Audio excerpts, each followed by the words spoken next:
Bismillahirrahmanirrahim. Assalamu alaikum students. Hope so all of you will be safe and sound by the grace of Allah Almighty. Welcome to all in your online class of Pak Study.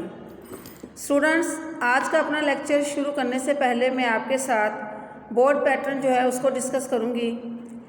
Board में PS का paper 50 marks का होता है और इसमें सवाल number 1 कसीरुल इंतखाबी सवालात व जवाबात यानी MCQs का होता है और हर MCQs 1 नंबर का होता है, मतलब 1 × 10 इज़ इक्वल टू 10।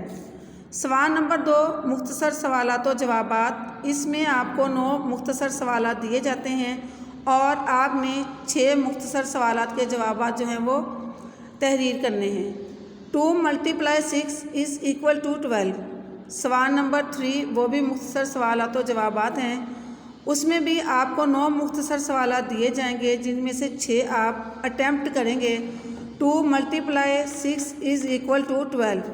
सवाल नंबर 4 हिस्सा इंशाइया होता है, इसमें आपको 3 लॉन्ग क्वेश्चन जो हैं वो दिए जाते हैं जिसमें से 2 आप अटैम्प्ट करते हैं। 2 × 8 इज़ इक्वल टू 16। इस तरह ये 50 मार्क्स का पेपर आपका होगा।